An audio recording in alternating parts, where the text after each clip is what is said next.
রমজান মাসে ইফতারের টেবিলে যদি এমন একটা চপ থাকে তাহলে তো সবার নজর কাড়বেই। যেমন ক্রিস্পি তেমন দেখতে সুন্দর, আর খেতে তো কোনো কথাই নেই, অসম্ভব মজা হয়। একদম সহজভাবে ঘরোয়া সব উপকরণে এত সুন্দর চপ যে তৈরি করা যায়, না দেখলে আপনারা বুঝবেনই না। আসসালামু আলাইকুম, আমি সারহাজি। আজকে আসছি নতুন একটা ভিডিও নিয়ে। প্রথমেই যেটা লাগবে সেটা হলো আলুটাকে আমি সিদ্ধ করে ম্যাশ করে নিয়েছি, আর একটা সিদ্ধ ডিম এখানে গ্রেট করে দিয়ে দিচ্ছি। অবশ্যই গ্রেট করে দিতে হবে, আর তা না হলে দানা দানা রয়ে যাবে। এখন এখানে আমি কাঁচামরিচ কুচি দিয়ে দিচ্ছি, ঝালটা যার যার ইচ্ছে মতো। তারপর দিয়ে দিলাম পেঁয়াজ কুচি, আর এখানে একদম চিকন করে গাজর কুচি। কেউ চাইলে গাজরটা গ্রেট করেও দিতে পারেন। তারপর এখানে দিয়ে দিব গুঁড়া মশলাগুলো। এখন দিলাম পরিমাণ মতো লবণ, সামান্য ধনিয়ার গুঁড়া, সামান্য গরম মশলার গুঁড়া, ঝাল অনুযায়ী লাল মরিচের গুঁড়া, তারপরে ভাজা জিরার গুঁড়া, তারপর সামান্য পরিমাণ গোলমরিচের গুঁড়া। এই চপটাকে আরো চটপটা করার জন্য দিয়ে দিলাম একটা ম্যাগি মশলা। তারপর এখানে দিয়ে দিলাম চালের গুঁড়া, এটা হলো ক্রিস্পি করার জন্য। কেউ চাইলে এখানে ময়দাও ব্যবহার করতে পারেন। তারপরে সবগুলো উপকরণ ভালো করে মেখে নিব। আমার কিন্তু আর কোনো উপকরণই লাগবে না। আর যদি আপনারা বেশি ক্রিস্পি খেতে চান, অবশ্যই কিন্তু এখানে চালের গুঁড়াটাই ব্যবহার করতে হবে। এটাকে কিন্তু ভালো করে মেখে নিতে হবে খুব সুন্দরভাবে। এই যে আমার মাখানো শেষ। এখন আমি এখানে একটা পাতার মতো শেপ দিব। আপনারা চাইলে অন্য যে কোনো শেপও দিতে পারেন, কোনো সমস্যা নেই। কিন্তু আমার কাছে মনে হলো যে একটা পাতার মতো শেপ দিলে এটা দেখতে ভালো লাগবে।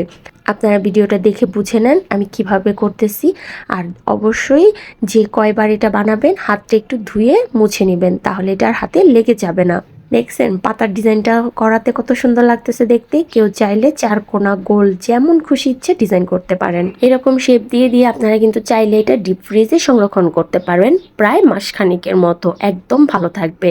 তারপর এখন আমি এখানে একটা ডিম ফেটিয়ে নিয়েছি, আর হলো এক প্যাকেট লুডুস ভালো করে গুঁড়া করে নিয়েছি। অবশ্যই গুঁড়া করে নিতে হবে একদম ছোট ছোট করে। তারপর ডিমের মধ্যে একবার কোট করে লুডুস দিয়ে এটাকে চেপে চেপে লুডুসের একটা লেয়ার দিয়ে দিব। এই যে দেখেন আমি কিভাবে করতেছি। অবশ্যই কিন্তু এটা চেপে চেপে দিতে হবে, তা না হলে কিন্তু লুডুসগুলো ঝরে ঝরে পড়ে যাবে। এভাবে যদি বাচ্চাদের টিফিনেও বানিয়ে দেওয়া হয় তাহলে কিন্তু একটা খেলেই বাচ্চাদের পেট একদম ভরে যাবে। আর বাচ্চারা কিন্তু এটার সৌন্দর্যের জন্য একদম অনায়াসেই খেয়ে ফেলবে। চাইলে বিকালের নাস্তাতেও কিন্তু এটা বানানো যায়। আপনি মেহমান বসিয়ে রেখে মাত্র 10 মিনিটে এটা তৈরি করে নিতে পারবেন। এটা বানানো কিন্তু একদম ইজি।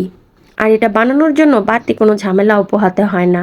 ঘরে যা আছে তাই দিয়ে খুব সুন্দরভাবে এটা বানানো যায়।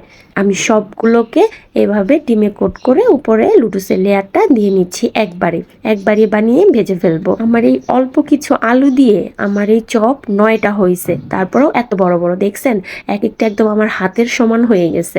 এভাবে যদি মেহমানদের সামনে বানিয়ে দেওয়া হয় তারা বুঝতেই পারবে না আপনি কি দিয়ে এটা বানিয়ে দিয়েছেন। দেখতেও যেমন আকর্ষণীয়, খেতেও তেমন দুর্দান্ত মজা। দেখছেন কত সুন্দর লাগতেছে দেখতে। এখন আমি একটা কড়াইতে তেল গরম করে নিব। একদম লো হিটে এটা ভাজতে হবে। তেলটা সামান্য পরিমাণ গরম করব, তারপরে এটাকে আমি উল্টিয়ে পাল্টিয়ে ভেজে নেব।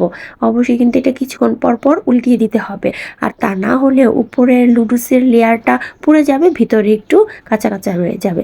দেখছেন কত পারফেক্টলি ভাবে আমার এটা ভাজা হয়েছে। অবশ্যই এটা সামনে দাঁড়িয়ে থেকে ভাজতে হবে। কতটা সুন্দর লাগছে দেখতে। প্রতিদিন ইফতারে সেম আলুর চপ, বেগুনি, পেঁয়াজু এটা না খেয়ে একদিন এইভাবে চপটা বানিয়ে খেয়ে দেখুন। আর প্রতিদিন এক খাবার খেতে খেতে একঘেয়েমিও লেগে যায়। আর ইফতারে কিন্তু আমাদের ভাজা পোড়াটা লাগবেই, সেটা যেটাই হোক না কেন অবশ্যই ভাজা পোড়া থাকতেই হবে। অবশ্য আমরা বাঙালি বলে কথা, ভাজা পোড়া ছাড়া তো আমাদের আর ইফতার হয় না। যাই হোক, অবশ্যই বাসায় একবার এটা ট্রাই করে দেখবেন। ভালো না লাগলে তখন কমেন্ট বক্স তো খোলা আছেই, অবশ্যই ভালো লাগবে। আমি একদম 100-এ 100 গ্যারান্টি দিচ্ছি। এটা খেতে খুবই মজা হয়, খুবই। অবশ্যই একবার ট্রাই করবেন। ইফতারের মূল আকর্ষণ থাকবে আজকের এই আলু লুডুসের চপ। দেখছেন এটা দেখতে কতটা আকর্ষণীয় লাগছে। বিশ্বাস করবেন আমি তো খেয়ে দেখাতে পারছি না, এখন ইফতারের পরে খাবো।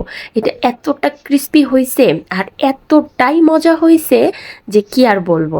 অবশ্যই ভিডিওটি যদি আপনাদের ভালো লাগে লাইক কমেন্ট শেয়ার করে পাশে থাকবে। আর বাসায় একবার হলেও ট্রাই করবেন, মাত্র 10 মিনিট সময় হাতে থাকলেই চলবে। আর এটা যদি বানাতে চান অবশ্যই সেভ করে রাখবেন, আর তা না হলে তো হারিয়ে যাবে। আজকের মতো আল্লাহ হাফেজ। এতক্ষণ আমাকে ধৈর্য ধরে সহ্য করার জন্য সবাইকে ধন্যবাদ।